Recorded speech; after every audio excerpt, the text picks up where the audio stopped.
When I was 18, my dad gifted me a house with 2 stories. I am extremely thankful we are not upper class, but my dad bought this house for a cheap price a long time ago. It was his grandmother's cousin's house. I know that this was an extreme privilege, and I'm forever grateful for this.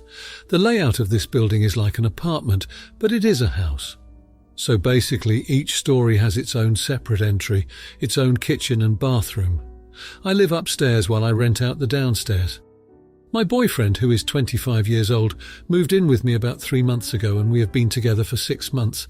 I have not asked him for money, neither for utilities or to pay me any rent. The only thing he contributes to is groceries, that we split 50/50ths. I've not brought up that I own the building, as it is not something I tell many people. If people ask me, I of course tell them that I own it, but if they just assume I'm a renter, then they can believe that.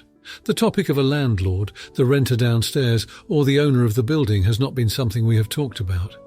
This last Tuesday, the renter came up to tell me that her freezer has stopped working. I answered the door, and my boyfriend heard us talking, I suppose. I went downstairs to take a look, and we came to the conclusion that she would buy a new one, send me the receipt, and I would give her the money. She was very grateful for this solution.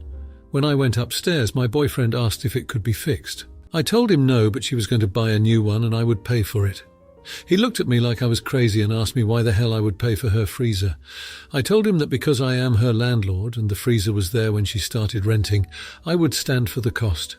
He just asked me if I was serious, to which I said I was. He began screaming at me, asking me why the hell I would hold this information from him and that I was an evil person. I said I was sorry for not telling him, but I did not think that it would matter. He said he could not believe he was together with someone who is a landlord, that all of us just use people for money, and that the only thing we people care about is money, and would rather have people be homeless than offering affordable rent. The downstairs is 1 kitchen, 1 bath and 4 other rooms. I charge $500 in rent. I understand many people have had trouble with landlords, but I try my best to be a good one. He demanded that I give him 50% of the money I make from rent, or else I was just as bad as he thought. Was I really the jerk for not telling him? He's not talked to me since Tuesday, and I've tried telling him that I am truly sorry, but he doesn't answer me at all. Edit. Obligatory edit to add that I certainly did not expect this to blow up the way it did. I have tried to read as much as I can. Thank you all for your advice and support. I've talked with him and I will update later tonight when I have time to process everything that went down and try to write it out as best as I can. For the people who were worried about my safety, I called my dad, who was sitting outside in his car when I talked with my boyfriend, and I am safe as of right now and hope it will continue that way. Thanks yet again to everyone. Edit 2. Update posted. Sorry for the rushed update and weird writing. It is explained in my update as to why. Thanks yet again. Now for a few comments before the update. Comment 1. Not the idiot, I'm a landlord. We rent at below market rate. We never raise anyone's rent, though we've lowered it, lol. We allow multiple pets, fix everything more quickly than in our own home, and try really hard to be the landlords we wanted. Small 1, 2 property landlords aren't causing rents to skyrocket. And for better or worse, no one's reappropriating rental units to hand out for free. This is the system we live in. All we can do is try to do a little good where we can. Your BF is making a money grab. You've been letting him live there rent-free and he never questioned it. That's bizarre. Now he wants you to give him cash or you're evil. What happens when taxes are due? The place needs a new roof. A pipe bursts. Does he want to sign an agreement that he's responsible for 50% of the cost? Since he took money, you should be saving for things just like that. This guy has told you who he is. Believe him. Now be very careful evicting him, like talk to an attorney first so it's all legal. It doesn't matter how he sees you or what he calls you. Him refusing to leave is the danger. You need him gone. Comment 2. I'm currently at work. I don't live in the US, so different time zones, and I work weekends. To those who have been supportive, thank you. After all your comments, I think this relationship need to come to an end, but I will try and talk with him today or tomorrow and see what he says. To those who think this is made up, trust me when I say I wish this was. I can't speak for why he said things that contradict each other, that only he can have an answer to. Ending the relationship should not be that hard emotionally, even though I have grown to like him. Seeing and realizing what you helped me do, the emotions you can gather in 6 months are easy to overcome. Comment 3. Not the idiot. He showed his true colours at, give me half the money or you're just as bad as any other landlord. If he actually thought you renting out the lower half of the building was morally reprehensible, the ultimatum would be, Stop charging the person downstairs rent, or offer to sell the downstairs unit to them, or even donate the profit to charities that help people secure stable housing. But no, he only actually cares that he didn't know about this stream of income, and now he wants in. Now for the update. All right, buckle up, because these past 2 weeks have been a roller coaster. After my boyfriend, let's call him Mark, demanded half the rent money, I was pretty shaken up. I tried to explain that I wasn't being deceitful, that the house was a gift and the rental income was basically keeping me afloat while I'm in school. But nope, Mark dug his heels in, and it turned into a huge argument. That was just the start. 2 days later, I get a knock on the door from the downstairs tenant. She's freaking out because there's a small flood in her apartment. A pipe burst overnight. I call a plumber immediately, and they get to work. Meanwhile, Mark is sitting on the couch, scrolling through his phone, completely unbothered by the chaos. And then he casually mentions that he's quitting his job because he figured with my rental income, we could afford it. Excuse me, what? I realized then that he wasn't just angry, he felt entitled to the money. That was a huge red flag. I told him that he couldn't just quit his job and expect to live off my income. He lost it, saying that I was selfish and that if I loved him, I would support him. That was when I knew this was not the guy I thought he was. I had a lot to think about, and while the plumber was fixing the pipe, I realized that I had to end things with Mark. I didn't sign up to be anyone's sugar mama, especially not at 18. It was tough, but I told him he needed to move out. He pleaded, then got angry, then tried to guilt-trip me, but I stood my ground. But wait, there's more. After he left, I was suddenly served with court papers. Mark was suing me for emotional distress and what he called his share of the rent money he believed he was owed. I couldn't believe it. Thankfully, my dad helped me get a lawyer who pretty much laughed off the case. Turns out you can't just sue someone for being a landlord and not handing over half the income to your barely there boyfriend. The tenant's apartment is fixed now, and she's been super understanding about everything. I'm just relieved this didn't scare her off. I've learned my lesson, and I'm going to be a lot more cautious about mixing my personal life with my role as a landlord. And maybe also with whom I date. Seriously, I thought I was just dealing with a broken freezer, not a broken relationship and a lawsuit. Life comes at you fast, huh? Now for the comments. Comment 1. Not the idiot. First and foremost, Mark's demand for half of the rent money was completely unreasonable, considering the property was a gift to you, not to both of you. Moreover, the fact that he quit his job without discussing it with you, with the assumption that he could live off the rental income that you rely on for your livelihood, shows a complete lack of respect for your autonomy and financial stability. His sense of entitlement to your assets is a huge red flag. Ending the relationship was a wise decision given his behavior.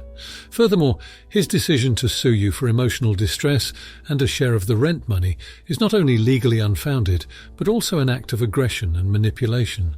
It's good to hear that the case was dismissed, and it certainly seems like you've learned an invaluable lesson about protecting your assets and being wary of how financial matters can complicate personal relationships. Comment 2. Not the idiot. The critical point here is that Mark's expectations were not based on any legal or ethical claim to the rental income, but on a sense of entitlement that was not supported by the nature of your relationship or the legal ownership of the property. His attempt to sue for emotional distress seems to be an abuse of the legal system, aiming to exploit your vulnerability as a student and property owner. It is essential in any relationship, romantic or otherwise, to establish clear boundaries regarding personal finances and to ensure that both parties have a mutual understanding and agreement on any financial arrangements.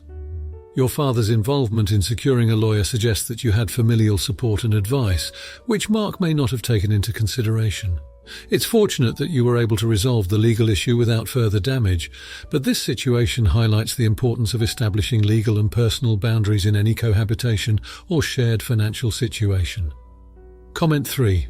Not the idiot. It's clear from your narrative that there were underlying issues in your relationship with Mark, primarily concerning financial boundaries and expectations.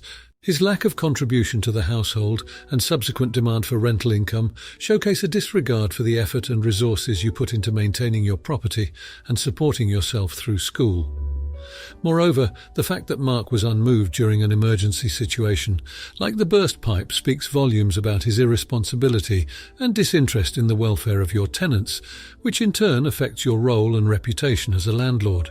His subsequent legal action against you is not only harmful, but also illustrates a manipulative tactic to gain financial advantage. Your decision to seek legal counsel was prudent and ultimately beneficial in protecting yourself from such exploitation. This experience is a harsh but valuable lesson in ensuring that future relationships are built on mutual respect, clear communication, and an understanding of financial responsibility. Now for the next story. Last night I, a 46-year-old female, had a glass of wine while watching a movie with my 16-year-old daughter, and she asked me if she could try some. Normally I'm strict with my children when it comes to alcoholic beverages, but I didn't think a little wine would hurt, so I poured her a glass. I told her that this would be a once-in-a-blue-moon exception. My husband, a 48-year-old male, on the other hand, was not okay with this. When he came into the living room and saw her with the wine in her hand, he lost his mind. He started shouting at me, asking why the hell I let her drink alcohol underage, and said she could easily become addicted to it. I immediately felt bad and apologized, but my husband is still pissed with me over this. I don't think he trusts me anymore. Am I the idiot? Now for a few comments before the update. Comment 1. Not the idiot. This is the perfect way to introduce your daughter to alcohol. It's a safe, controlled environment with people her parent she trusts most in the world. You want her to learn healthy habits, and drinking in moderation with you right next to her removes a lot of the appeal of alcohol. You're taking away any lingering mystique or stigma. If it's not forbidden or an adult thing she's not allowed near trusted with, then it loses a lot of the appeal. I think you and your husband need to have a conversation about how you're going to introduce alcohol to your kids. She's already 16. If she hasn't had it with friends by now, then she will soon. And keeping it as some kind of forbidden fruit until she's 21 only makes it more likely she'll hide it from you rather than feeling comfortable sitting next to you every now and then sharing a glass of wine. Binge drinking is a real issue, especially in college, and a lot of it stems from how we treat alcohol as something that's to be hidden. Moreover, it's a little alarming that your husband's first reaction was to yell at you. We only have this scene to go on, but jumping straight to she could get addicted from a single glass of wine shared with her mother seems like either a huge reach or like there's something deeper behind it. Edit, OP said in a comment below that husband's family has a history of substance abuse, so I understand why husband had such a reaction now. It must have brought up a lot of painful memories that he wasn't expecting, since they previously hadn't let daughter have alcohol, presumably due to her age. Edit 2. Wow, wasn't expecting this to be my most upvoted comment. I enjoyed reading your replies and the conversations that have sprung from them. Whoever sent me a Reddit cares message, thank you for the laugh. Comment 2. Not the idiot. Everyone should experience alcohol first in a safe environment. At home with her mum watching a movie is perfect. A lot of her peers either are or will start drinking soon, underaged, at parties with other underaged kids and little to no supervision.